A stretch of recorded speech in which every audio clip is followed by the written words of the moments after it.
Hello बच्चों, excellent mathematics classes में आपका स्वागत है। देखिए आपका इसमें आठ चल रहा है। आठ में क्वेश्चन नंबर 4 से 6 तक प्रत्येक में आठ के शीर्षों नाभियों के निर्देशांक उत्केंद्र तथा नाभलंब जीवा की लंबाई ज्ञात करनी है। ठीक है, तो इसमें अब 3 क्वेश्चन है। पहला है यानी 6 x² minus 9y² is equal 576। फिर पाँचवा क्वेश्चन है 5y² equal 9x² equal 36। 5y² minus 9x² equal 36। 6 है 49y² माइनस 16x² बराबर 784। तो इसमें हम बता रहे हैं आपको एक ही जैसे हैं। पांचवा क्वेश्चन एक सीख लीजिए, ऐसे ही ये और आ जाएंगे। तो पांचवा क्वेश्चन है 5y² माइनस 9x² इक्वल 36। तो इसको पहले मानक रूप में लिखते हैं। आपका अतपरवलय के निकालने हैं। अतपरवलय में x² upon a² minus y² upon b² बराबर 1 होता है। तो उस रूप में लिखना है। इधर 1 होता है तो ये 36 लिखा, 36 का प्रत्येक में भाग देने पर ये 1 हो जाएगा। तो इधर भाग दिया 5y² upon 36 minus 9y² upon 36। ये कट गए, 9 चौको 36। इधर 36/36 का मतलब हुआ 1। अब इसको मानक रूप में लिखना है तो x² पद पहले लिखा होता, तो ये x²/4 बचा, सो पहले लिख दिया। माइनस का है तो माइनस का हमने प्रत्येक में गुणा किया, हमें प्लस लाना। ये प्लस तो ये माइनस होगा, ये भी माइनस होगा, चिन्ह सभी के बदल गए। तो ये वाला इधर x² minus 4 x² upon 4 minus 5y² upon 36 is equal minus का 1। ठीक, अब देखिए ये इसको हम लिखना है, यहाँ पर 1 होता है। x² और y² के गुणांक कितने ऊपर 1 होते हैं, अपॉन में पहुँचता है तो 5 बटे में आ गया, यानी 36/5। अब तुलना करेंगे मानक रूप से, तो इसका मतलब ये माइनस लिखा है इधर मानक रूप के लिखने पर, इसका मतलब अनुप्रस्थ अक्ष इसकी y अक्ष होगी। यहाँ प्लस होता तो अनुप्रस्थ अक्ष x अक्ष होती। तो कैसा है, y अक्ष होगी। तो y अक्ष वाले आपके फॉर्मूले इसमें फिट बैठेंगे। इसका मतलब तुलना कर दो तो a² बराबर 4 a बराबर 2 हो गया, b² बराबर 36/5 तो b बराबर 6/√5 हो गया। अब और सब निकालने के लिए सबसे पहले उत्केंद्रता निकालते हैं। तो इसकी उत्केंद्रता निकालने के लिए जब दीर्घ अनुप्रस्थ अक्ष y अक्ष हो तो a² बराबर b² e² माइनस 1 का फॉर्मूला लगता है। तो a² की वैल्यू आपकी 4 है, ये रही। b² की 36/5 e² माइनस 1, ये होगा इधर तो 20/36 बराबर e² माइनस 1। तो e² बराबर ये प्लस हो जाएगा इधर, तो 1 प्लस 20/36 e² बराबर 36 प्लस 20/36। इसको सॉल्व करना है, 36 और 20 हो गए 56 बटे √56/6। इसको सॉल्व करना है तो 56 होता है 14 चौको 56, यानी 4 का वर्गमूल तो 2 आ गया और 14 रूट में बची। ये हो गए 6, 2 से काट लो, 2 एकन 2 2 तिया 6, यानी ई आ गया आपका √14/3। अब ई आ गया तो अब आपके शीर्ष इसके होते 0, प्लस माइनस b। तो शीर्ष है 0 प्लस माइनस b की वैल्यू आपकी है 6/25। b की वैल्यू 6/√5, 25 नहीं है 6/√5। तो ये हो गई शीर्ष। नाभियाँ 0 प्लस माइनस बी ई होती है इसकी, तो ये तो 0 ही रहा। बी की वैल्यू है 6/√5 और ई की वैल्यू आपकी ये है √14/3। तो ये वैल्यू रख दो तो ये कितने हो गए, 3 से कट गए, 3 दूनी 6, तो 2√14 आ गया। तो इसकी नाभियाँ हुई 0, प्लस माइनस 2√14/5, ये √5 बचा था। ठीक, ये तो नाभियाँ हो गई। अब नाभलंब की लंबाई का फॉर्मूला होता है, नाभलंब जीवा की लंबाई का फॉर्मूला होता है 2a² अपॉन बी। तो 2a² का मान 4 है, b का मान 6/√5, 6/√5, तो √5 ऊपर पहुंच जाएगा। जे काट लिया 2 तिया 6, यानी 4√5/3। ये नाभलंब की लंबाई आ गई, जीवा की लंबाई। तो इस प्रकार ये क्वेश्चन आपका पूरा हुआ। अब क्वेश्चन नंबर देखिए 7 से लेकर 12 तक, प्रत्येक में प्रतिबंध के अनुसार अतपरवलय के समीकरण ज्ञात करना है। प्रतिबंध दिया है तो उसके अनुसार आपको अतपरवलय का समीकरण, अभी तक समीकरण दिया था और नाभियाँ ये सब ज्ञात करनी थी, अब ठीक उल्टा है। तो 7वां शीर्ष दिए हैं ±2,0, नाभियाँ हैं ±3,0। 8वां है शीर्ष 0 ±5 और नाभियाँ दी गई हैं 0, ±8, यानी ये y अक्ष वाले हैं। जिसका y का वैल्यू रहती है ये x अक्ष वाला है। देखिए अब शीर्ष 0, ±3, नाभियाँ ये दी गई हैं 0, ±, तो इसकी अनुप्रस्थ अक्ष y अक्ष होगी।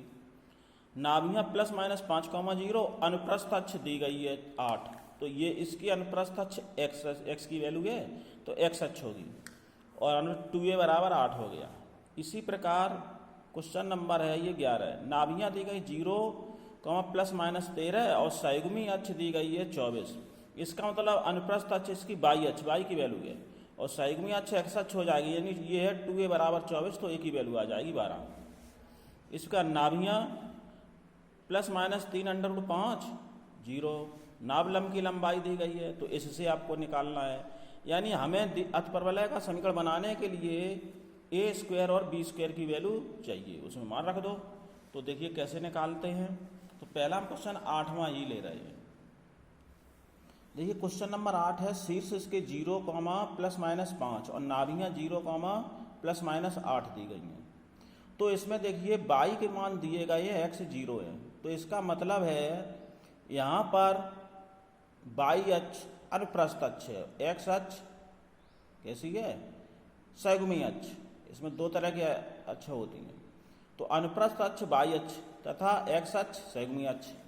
अब देखिए शीर्ष दिए 0, ±b होते हैं, ये दिए हैं, तो b बराबर 5, तो b² बराबर 25 हुआ, b² निकल आया।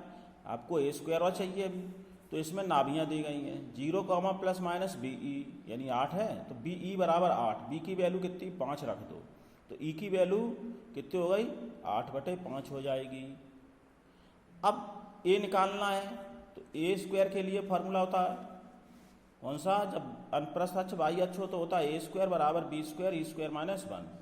a² की वैल्यू निकालनी है, b² की वैल्यू 25, e की वैल्यू आपकी निकाल ली है, कितनी है 8/5, तो वर्ग करेंगे 64/25 -1। तो a² बराबर ये 25 एलसीएम लिया, 64 - 25/25, 25 कैंसिल, यानी 39 बचा। तो a² कितना हुआ 39। अब अतपरवलय में वैल्यू रख दो, तो x²/a² यानी 39 -y²/b² का मान है 25 बराबर -1। ठीक, सयुग्मी वाला है y अक्ष, तो इसका मतलब माइनस आएगा। या इसको हम इस प्रकार भी घुमा के लिख सकते हैं, ये माइनस पूरे में गुणा कर दिया तो बाई ये प्लस चिन्ह बदल जाएगा, ये माइनस हुआ तो ये प्लस हो गया, या इतना ही लिख दो, एक ही बात। अब देखिए इसमें क्वेश्चन नंबर है 11 नाभियाँ s 0, ±13 दिया है, इसकी सयुग्मी अक्ष x अक्ष हो गई, तो सयुग्मी अक्ष 24 दी गई है। सयुग्मी अक्ष x अक्ष क्यों होगी, चूँकि y अक्ष है इसकी अनुप्रस्थ अक्ष, y का मान दिया है तो अनुप्रस्थ अक्ष y अक्ष होगा, y अक्ष होगा x अक्ष सयुग्मी अक्ष। तो सयुग्मी की लंबाई दी गई है 24, यानी 2a बराबर, और s नाभियाँ होती हैं तो ये दी गई हैं 0, ±b e, तो नाभि be बराबर 13, b² और c² बराबर कितना होगा 169। हमें a² चाहिए और b²। अब यहाँ से देखो ये 2a बराबर 24, a बराबर 12, a² 144 हुआ। अब हमें निकालना है b², तो यहाँ से हमें फार्मूला लगेगा a² बराबर b² e² -1, ये तो होगा 144, निकाल लिया ये। अब अंदर गुणा करो, b² e², इसकी वैल्यू हमने निकाल ली कितनी 169, माइनस बी स्क्वायर, तो बी स्क्वायर इधर आए 44 इधर पहुंचेगा, तो बी स्क्वायर बराबर 25। अब दोनों वैल्यू आ गई, अब मान रख दो, तो अतपर वाले का समीकरण एक्स स्क्वायर बटे ए स्क्वायर का मान 144 माइनस बाई स्क्वायर बटे बी स्क्वायर की वैल्यू 25 बराबर -1, बाई अच्छे -1। या इसको पक्षांतर करके लिखेंगे तो प्लस, ये प्लस बनाना है तो ये चिन्ह बदल जाएंगे, ठीक। अब एक क्वेश्चन और 12वां, यदि नाभियां दी गई हैं, एस का मान है ±3√5, तो नाभियां हो गई, ये एक्स का मान है तो अनुप्रस्थ अक्ष एक्स अक्ष हो गई, बाई 0 है, तो इसका मतलब एस ए ई बराबर 3√5।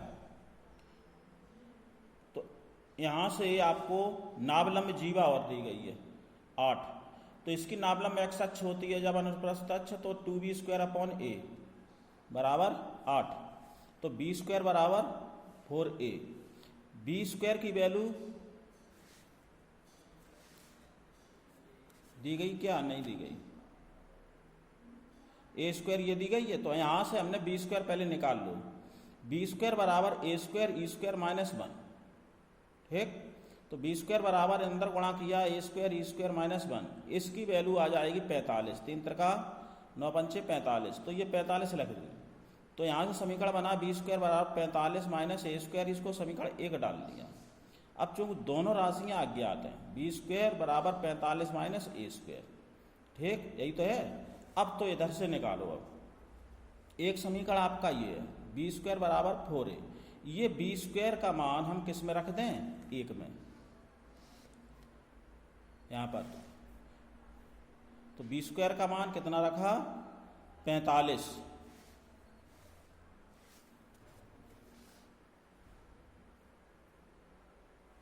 b² बराबर 45 माइनस a²,